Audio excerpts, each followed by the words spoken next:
कल इलेक्शन के दिन बड़ी आवाम निकली है, काफ़ी लोगों ने अपना वोट डाला और जो रिज़ल्ट्स आ रहे थे रात तक पता लग गया था क्या रिज़ल्ट्स हैं, लेकिन सुबह उठते साथ ही रिज़ल्ट चेंज है। दो इम्पैक्ट्स हैं, एक पॉलिटिकल इम्पैक्ट है, एक इकनॉमिकल इम्पैक्ट है। जब बिज़नेस इम्पैक्ट की हम बात करते हैं, इलेक्शन एक सवालिया निशान हो गया इसका रिज़ल्ट। सुबह आज के दिन जुम्मे का दिन है, जो हालात आ रहे हैं,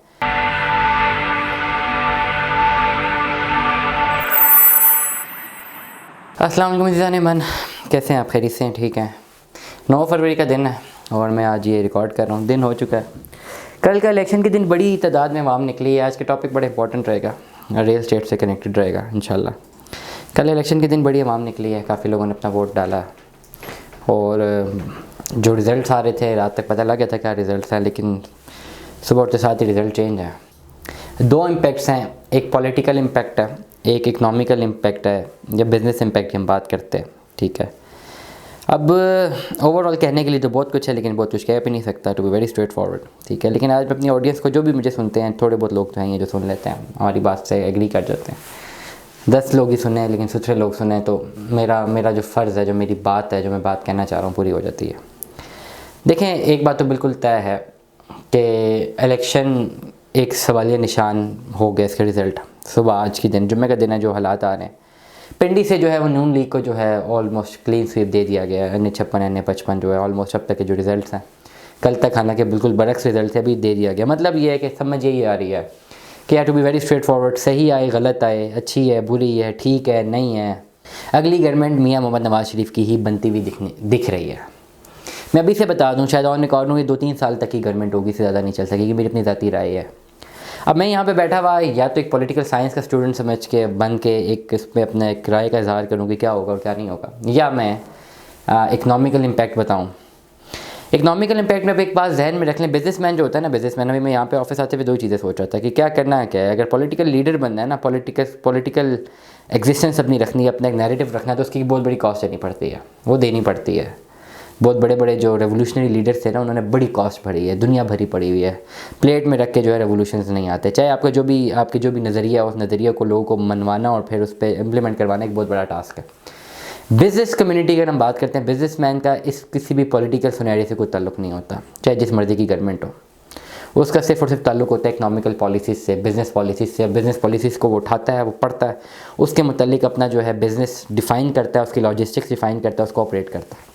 simple, businessman is least concern with anything. Overall जो बिज़नेस के बेंचमार्क्स हैं ना, जिस तरह डिफरेंट सेगमेंट्स ऑफ सोसाइटीज़ हैं, कुछ ऐसे लोग हैं जो कि फॉर एग्जांपल सरकारी नौकर हैं, उनको कोई फ़र्क नहीं पड़ता, उनके ऊपर जो कमांड है, जो उन्होंने कहना उन्होंने वही करना है। They have nothing, they do not have any right to think और री थिंक, और कुछ करने का उनके पास राइट ही नहीं। एक हमारी इंटरटेनमेंट कम्युनिटी होती है, उसका पॉलिटिक्स से कोई ताल्लुक़ ही नहीं होता दूर दूर तक। वो चाहे जो मर्ज़ी हो, वो नाच रहे होते हैं, अपनी गाने फिल्में लॉन्च कर रहे होते हैं, उनका कंसर्न होता है उससे, अपनी फ़िल्मों से, अपने ड्रामों से। मुल्क में अच्छा हो रहा है, बुरा हो रहा है, नाइंसाफ़ी, व्हाट्सएवर, उस चीज़ की टेंशन ही नहीं लेते, ना ही उस चीज़ पे बात करते हैं। एक होते हैं सहाफ़ी हज़रात या वो लोग जो कि करंट अफेयर्स में बड़ा इंटरेस्ट रखते हैं, वो जो है इस तरह की बातें करते हैं, वो डिफरेंट प्रोफेशन से उनका ताल्लुक़ होता है और जो करंट अफेयर्स चल रहे होते हैं उसके हवाले से अपनी एक वो राय डेवलप करते हैं और उस मुताबिक अपनी ज़िंदगी गुजारते हैं। और एक फिर बिज़नेस कम्युनिटी है।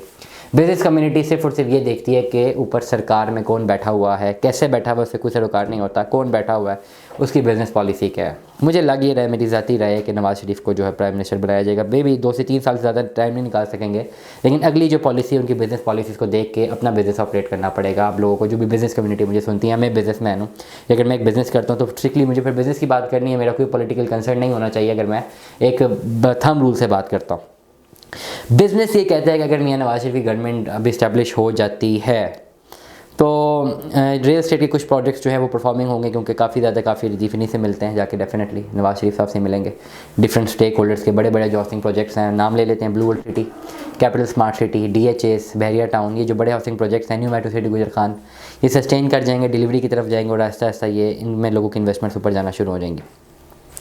वो सारे प्रोजेक्ट्स जिनको इमरान खान साहब ने जो NOCs दिए थे, ये इमरान खान साहब के ज़ोर पे अपने प्रोजेक्ट्स को इनिशिएट करने की कोशिश कर रहे थे, मेरे ख्याल से उनको एलिमिनेट कर दिया जाएगा, या उन्हीं की ज़मीनों को एनओसी नहीं दिया जाएगा और किसी और को ज़मीनें भेजी जाएंगी। ओवरऑल रियल एस्टेट तो डेवलप करेगा ही करेगा। नवाज शरीफ साहब भी आ जाए ना आए, डेफिनेटली 2013 से 16-17 तक देखा रियल एस्टेट कितना बूम आया था उसमें, उस वक्त भी अभी भी बूम आ रहा है। उस वक्त जो है रियल टेंजिबल प्रॉपर्टीज़ का बूम था, फिर फाइल इकॉनमी का बूम आया। तो ओवरऑल अगर मियाँ साहब की गवर्नमेंट आती है तो बिज़नेस तो मुझे होता हुआ दिखेगा, बिज़नेस हो रहा है। सी पैक की तरफ ध्यान जाएगा, सी पैक रूट की तरफ ध्यान जाएगा, तो जहाँ से वो रूट गुजर रहा है उसके आसपास के जो हाउसिंग प्रोजेक्ट्स हैं वो बड़े इंपॉर्टेंस रखेंगे। इंडस्ट्रियल पॉलिसी बड़ी मैटर करेगी कि मियाँ साहब की इंडस्ट्रियल पॉलिसी क्या होती है, फॉरेन डायरेक्ट इन्वेस्टमेंट कितनी आती है, दोस्त ममालिक कितनी इन्वेस्टमेंट करते हैं और कितनी इन्वेस्टमेंट ये ला सकते हैं। लेकिन मुझे लगता है ये कि अब इलेक्शन हो चुके हैं, अब जो भी इसका रिज़ल्ट है सही है गलत है what's ever the thing is, लेकिन विद इन अ मंथ शायद 1 महीने से पहले जो है आपकी पार्लियामेंट का जो है इजलास हो जाएगा और आपका जो इंशाल्लाह प्राइम मिनिस्टर जो है वो नोटिफाई हो जाएगा, प्राइम मिनिस्टर इलेक्ट हो जाएगा, इलेक्ट हो सेलेक्ट हो जो भी आप बात इसको करना चाहे। लेकिन वो जो प्राइम मिनिस्टर आएगा वो 3 साल तक उसको कोई नहीं हटा सकेगा, ये मैं आपको बता दूँ। तो 3 साल तक आपने उसकी पॉलिसीज़ को जो है वो डिफाइन करना है। एज़ पर बिज़नेस परस्पेक्टिव की बात करूँ तो मुझे बिज़नेस कुछ बेहतर होता हुआ नज़र आ रहा है, क्योंकि गैर यकीनी की जो सूरत हाल थी वो ख़त्म हुई है और निगरान जो लोग थे वो उनको अब हट जाना पड़ेगा। मुंतखब हैं या नहीं है ऑन ग्राउंड, तो मुंतखब नुमाइंदे इनको कहा जाएगा, तो वो अब आएंगे सीट्स पे आएंगे और उनकी एक पॉलिसी होगी जिससे मुझे बिज़नेस जो है कुछ बेहतर, बिज़नेसमैन कम्युनिटी जो है उसको कुछ रिलीफ मिलता हुआ दिख रहा है। और मुझे लग रहा है कि डेफिनेटली और तो कुछ बाब इख्तियार के पास भी और कोई ऑप्शन नहीं है, बिज़नेस किसी ना किसी तरह ऊपर तो ले जाना पड़ेगा ही है और महंगाई कंट्रोल करनी पड़ेगी, तभी जाके कुछ हालात बेहतर होंगे। वरना अगर महंगाई भी बहुत ऊपर चली जाए, बिज़नेस भी एलिमिनेट हो जाए और इलेक्शन का रिज़ल्ट भी वो दिया जाए जो कि मेजर जनता जो है उसके बरअक्स है, और हुकूमत भी ऐसी बनाई जाए जिसमें ज़्यादातर लोग नहीं चाहते कि हुकूमत है, तो बड़ी सारी चीज़ें चलाना बहुत मुश्किल हो जाएगा। तो इसलिए जो है ये मुख्तलिफ जो एस्पेक्ट्स को मैं एनालाइज़ करके बता रहा हूँ कि रियल स्टेट में जिनकी इन्वेस्टमेंट्स हैं, regardless of any political view, शायद आप चाहे मियाँ नवाज शरीफ के सपोर्टर हैं, चाहे PTI के सपोर्टर हैं, चाहे आज़ाद उम्मीदवार के सपोर्टर हैं, बिज़नेस कम्युनिटी है, तो फिर आप ज़हन में रखें कि मनसब में अब किसने फ़ायदा होना है और मनसब में आने के बाद उसकी बिज़नेस पॉलिसी क्या होगी। जो भी बिज़नेस पॉलिसी आएगी अगली गवर्नमेंट की, मैं फ़ौरन इंशाल्लाह व्लॉग करूँगा, उस पर बताऊँगा भी। फिल वक्त अपनी इन्वेस्टमेंट्स ये करें कि होल्ड ऑन करें, पीर मंगल बुध को आप मज़ीद चीज़ें ख़रीद सकते हैं अगर आप परचेजिंग की तरफ जाना चाहते हैं। अगर बस ऑप्शन अच्छी हैं कि आप उसको परचेज़ करें रियल स्टेट में, अगर आप फाइल्स को या अपनी प्रॉपर्टी को परचेज़ करना चाहते हैं, अभी भी बाइंग का ही टाइम है। और अब आने वाला 1 महीना बताएगा कि क्या वूंट इस करवट बैठता है या उस करवट बैठता है, ये सीधा चलता रहता है। तो हमें याद रखिएगा, अपना बहुत सारा ख्याल रखिएगा। Stay tuned with us. अल्लाह हाफ़िज़।